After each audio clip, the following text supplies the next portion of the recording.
श्रीलंका के स्थिति से हम लोग डरे हुए नहीं हैं, लेकिन चिंतित जरूर हैं। निश्चित तौर पर एक संकेत है, एक बड़ा संकेत है कि अन्य तमाम मुल्कों को संभल जाने की ज़रूरत है।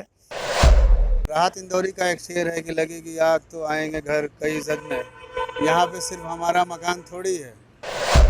भारत के जो प्रतिष्ठा है उसको धूमिल करते जा रही है। हर घर तक आग पहुँचने जा रही है। देश में और भी बहुत सारे मुद्दे हैं, तो कहीं ना कहीं सांप्रदायिकता बेची जा रही है, खरीदी जा रही है। कि डॉलर के मुकाबले रुपया कहाँ पहुँचा है, आज 80 पार कर चुका है। यही वे लोग हैं जब ये गुजरात के शासन व्यवस्था में थे और यह बार बार कहा करते थे कि रुपया गिरने का मतलब है देश की प्रतिष्ठा का गिरना। ऐसे चंद कुछ लोग आए हैं, सिरफरे लोग। आज़ादी के बाद पहली बार जो खाद्य पदार्थ हैं, जो जरूरी आवश्यक वस्तुएं हैं, जो अनब्रांडेड जो चीज़ें हैं, वे जीएसटी के दायरे में आई। भारत में संविधान खतरे में है, लोकतंत्र खतरे में है कि बोल की लब आज़ाद है तेरे, बोल की जुबा तेरी है, लेकिन इस पर आज अंकुश लग गया है।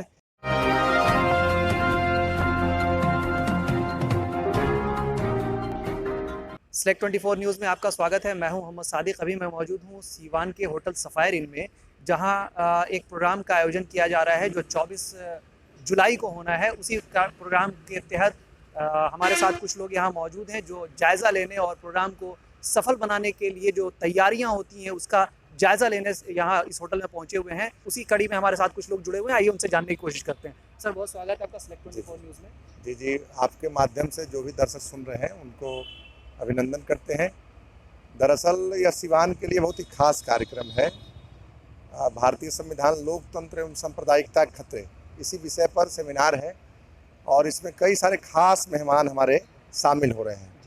जैसे कि कांग्रेस के राष्ट्रीय सचिव डॉक्टर शकील अहमद खान, जो कि आईसीसी सेक्रेटरी भी हैं, और बिहार सरकार के पूर्व मंत्री नीरज कुमार इसमें आ रहे हैं। हमारे स्थानीय जनप्रतिनिधि हैं वीरेंद्र नारायण यादव, यह भी आ रहे हैं। योगेश चंद्र वर्मा, जो कि Patna high court advocate association के चेयरमैन हैं, वह भी शिरकत कर रहे हैं। इस कार्यक्रम में प्रोफेसर तरुण कुमार, जो कि पटना यूनिवर्सिटी के हिंदी विभाग के अध्यक्ष हैं, वह भी आ रहे हैं। अनिल कुमार शिक्षाविद हैं, शिक्षा पर इनका काफ़ी काम है, कई किताबों को उन्होंने लिखा है, यह भी आ रहे हैं। और इस कार्यक्रम में डॉक्टर मधुबाला, चंद्रकांता खान, कई सारे नामचीन लोग, खास लोग मेहमान हमारे आ रहे हैं। और इस कार्यक्रम, चूँकि एक बड़ा कार्यक्रम है और सिवान के लिए बहुत दिनों बाद एक बड़ा कार्यक्रम हो रहा है और इतने सारे लोग निकल के आ रहे हैं। ख़ासतौर पर देश की जो मौजूदा हालात है और उस हालात में हमारे अलग अलग तबके के लोग निकल के आ रहे हैं और आके बातचीत कर रहे हैं। वह सिवान के लोगों के साथ वह संवाद स्थापित करेंगे। तो यह कार्यक्रम बड़ा कार्यक्रम है, उसी की तैयारी के सिलसिले में हम लोग आए हुए थे। और हम लोगों का यह कोशिश रहेगा कि एक यादगार, एक ऐतिहासिक कार्यक्रम रहे, ताकि सिवान के लोग भी को भी लाभ मिल पाए और साथ ही साथ जो मेहमान आ रहे हैं, हमारे मेहमानों के बीच में भी एक अच्छा संदेशा लेके जाएं।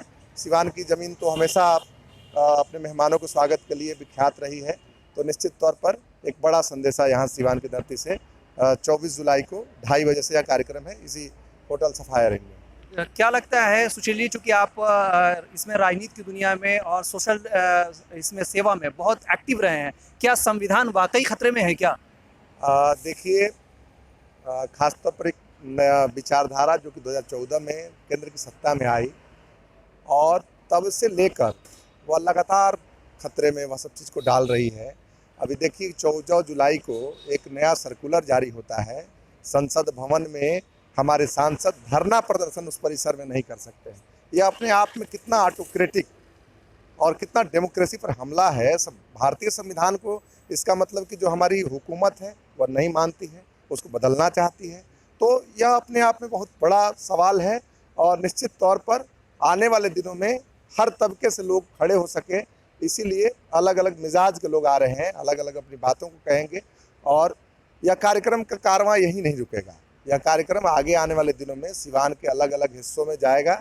एक छोटे छोटे गोष्ठियों के तौर पर अलग अलग चौक चौराहा पर, बाज़ार पर हम लोग जाएंगे और जाकर इस कार्यक्रम के जो संदेशे हैं, उस कार्यक्रम संदेशों को हम लोग फैलाएंगे। हमारे साथ कुछ और लोग भी जुड़े हुए हैं, उनसे भी जानने की कोशिश करते हैं। डॉक्टर के एहतशाम अहमद हैं जो इस प्रोग्राम को ऑर्गेनाइज करने में अहम भूमिका निभा रहे हैं। उनसे भी जानने की कोशिश करते हैं कि ये जो प्रोग्राम कर रहे हैं उसका मकसद जो है वो किन लोगों को और किस तरह के लोगों को इकट्ठा करने का है। सर बहुत स्वागत है आपका। शुक्रिया। ये प्रोग्राम दरअसल एक बातचीत का ज़रिया है। समाज में ऐसा महसूस किया गया कि जो बातचीत का जो दरवाज़ा है वो शायद बंद है। तो जैसा कि राहत इंदौरी का एक शेर है कि लगेगी आग तो आएंगे घर कई जद में, यहाँ पे सिर्फ हमारा मकान थोड़ी है। तो अब ये बात शिद्दत से कहीं ना कहीं राहत साहब के मौत के बाद महसूस की जाने लगी है, और इसी वजह से कि अब ये हर घर तक आग पहुंचने जा रही है। तो हो सकता है कि बहुत सारे लोग ऐसे हैं जो कि सरकार के साथ हैं, लेकिन वो भी इस आँच को महसूस कर रहे हैं। उनके अंदर भी कुछ चीज़ें चल रही हैं। बहुत सारे लोग हैं जो कि व्यापार मंडल से हैं, एडवोकेट हैं, प्रोफेसर्स हैं। सबके मन में भारत को एक सुंदर भारत बनाने का जो एक जुनून है, सबके अंदर है। लेकिन कहीं ना कहीं कुछ चीज़ें बेतरतीब होती नज़र आ रही हैं। तो ये सेमिनार अलग अलग माध्यमों के प्रतिनिधि का आप कह सकते हैं एक सम्मेलन है। आपने अभी सुशील भाई ने बताया, आपने देखा कि इसमें कानूनविद भी हैं, इसमें प्रशासन के तरफ से हमारे व्यास जी जो कि अपर मुख्य सचिव रहे हैं आपदा प्रबंधन से, आप कह सकते हैं कि एडमिनिस्ट्रेटिव नज़रिया वो अपना यहाँ देंगे। राजनीतिक नज़रिए के तहत हमारे यहाँ सिर्फ एक पक्ष नहीं है, सत्ता पक्ष से भी हमारे यहाँ लोग हैं और विपक्ष से भी लोग हैं। तो ये एक बड़ा ही ब्रॉड प्लेटफॉर्म है। समाज के हर तबके को अब बैठ कर के सोचना पड़ेगा कि ऐसा इसलिए भी ज़रूरी है कि अभी आप बगल में हमारे एक मुल्क है श्रीलंका। अभी आप अखबार देख रहे थे तो आज वहाँ पर सेब 1600 रुपये किलो मिल रहा है और काजू 6000 रुपये किलो मिल रहा है। और पेट्रोल की जगह पर लोग हालत ये हो गई है कि अब सारी साइकिलों को लेकर, कल टीवी पर दिखा रहे थे कि साइकिलों को लेकर के लोग दुकान पर खड़े हो गए हैं। उनके पास इतनी क्षमता नहीं है कि अपने, तो ये चीज़ें एक डरा रही हैं लोगों को। तो कहीं ना कहीं अगर बगल में कोई चीज़ घटित हो रहा है तो हम उसको सिर्फ ये इग्नोर नहीं कर सकते, अरे वो तो बगल में हो रहा है, मेरे यहाँ तो आएगा नहीं। तो अगर वो चीज़ें बगल में घटित हुई और उससे मिलती जुलती पूर्व की चीज़ें हमारे यहाँ भी हो रही हैं, आज हर जगह बेवजह कहीं ना कहीं आप देखते होंगे खबरों में धर्म का मुद्दा जो है प्राइम टाइम में शाम के वक्त में बहस के लिए 4 लोग आ जाते हैं और धर्म पर ही बात कर रहे हैं। देश में और भी बहुत सारे मुद्दे हैं। तो कहीं ना कहीं सांप्रदायिकता बेची जा रही है, खरीदी जा रही है, व्यापार किया जा रहा है सांप्रदायिकता का। और वो जब टीवी पर उसकी बेची और ख़रीदी जब की जा रही है तो वो नीचे उतर करके समाज में बहुत ही जहरीला घाव पैदा कर रही है। तो निश्चित तौर से जो भी जागरूक समाज के ये तमाम तरह के लोग हैं, आप ऐसा नहीं कह सकते हैं ये विपक्ष का कार्यक्रम, मैंने कहा कि सत्ता पक्ष से भी यहाँ पर लोग हैं। तो हर ख्याल के लोग यहाँ बैठ रहे हैं। और जो हमारे लोग होंगे, जो तमाम जिनको हम लोग बुला रहे हैं, ख़ास करके ऐसे लोग हैं जो कि अपने अपने क्षेत्र में समाज का नेतृत्व करते हैं। जैसे हम लोगों ने यहाँ प्रोफेसर्स को इनवाइट किया है, सिवान के जो तमाम बड़े एडवोकेट्स हैं वो हमारे यहाँ आ रहे हैं, बड़े बिजनेसमैन हैं वो हमारे यहाँ आ रहे हैं। तो जो समाज को नेतृत्व प्रदान करने वाली आबादी है, तो कहीं ना कहीं हम उसका एक सैंपल साइज़ यहाँ लेकर के उनसे बात कर रहे हैं।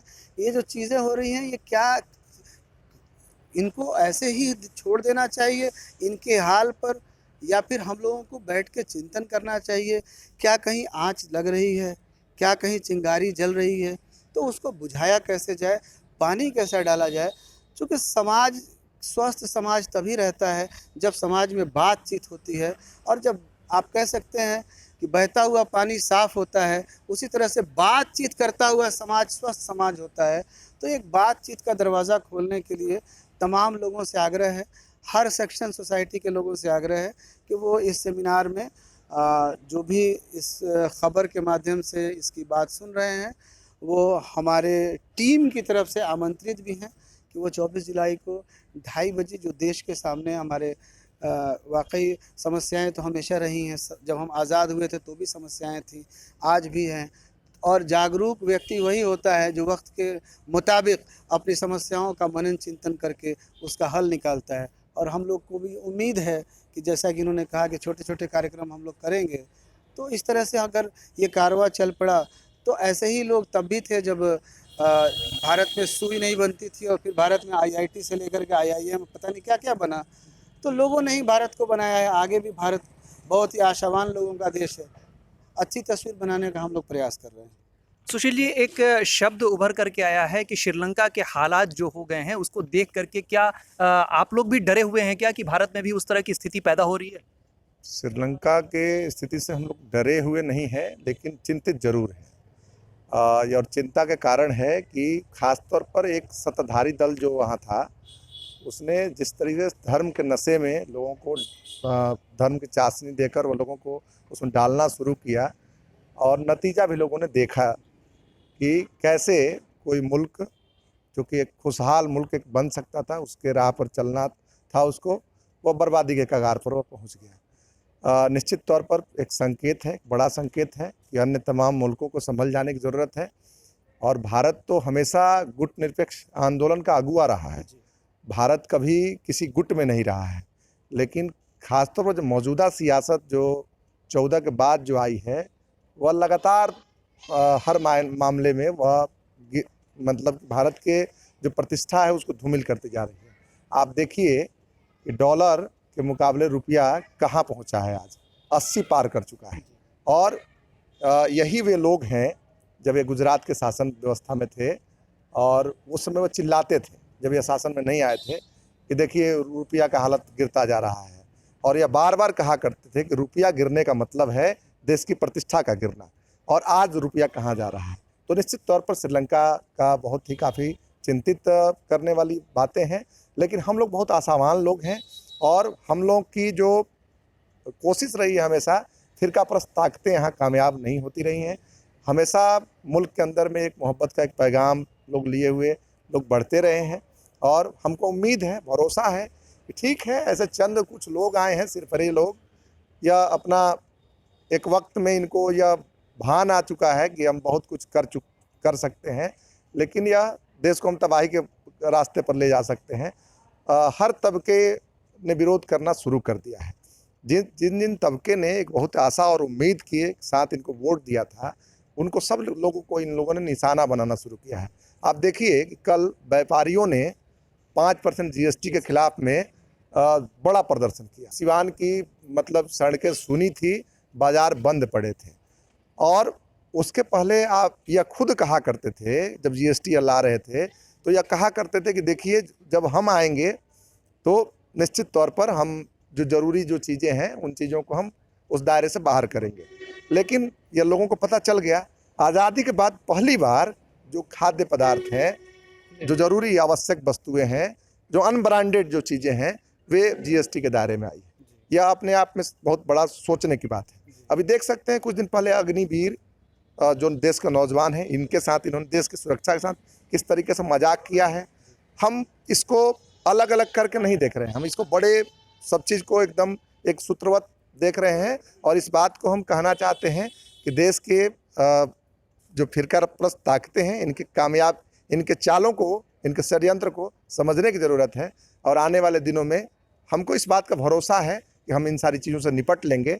और निश्चित तौर पर सिवान की जनता को हम आमंत्रित कर रहे हैं कि आगामी 24 जुलाई का जो कार्यक्रम है, जो होटल सफायर इन में इसी जगह पर होना है, यह अपने आप में एक ऐतिहासिक कार्यक्रम होगा, एक संदेशा लिए हुए कार्यक्रम होगा। तो जो लोग भी मेरी बात सुन पा रहे हैं वे ज़रूर आएँ और इस कार्यक्रम में शिरकत करें। बहुत शुक्रिया हमसे बात करने के लिए। हमारे साथ कुछ और लोग भी जुड़े हुए हैं, उनसे भी बात करने की कोशिश करते हैं, जानने की कोशिश करते हैं कि संवाद के जरिए से जो ये पहल की गई है देश को एकजुट करने का, देश में जो फासीवादी ताकत है उनके विरुद्ध खड़े होने की जो शुरुआत की गई है, उसमें कितना दम होगा और क्या क्या कर पाएंगे। क्या लगता है सर आपको?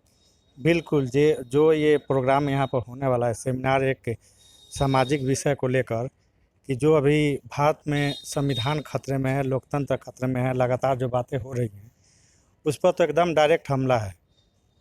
बोला जाता है कि बोल की लब आज़ाद है तेरे, बोल की जुबा तेरी है, लेकिन इस पर आज अंकुश लग गया है।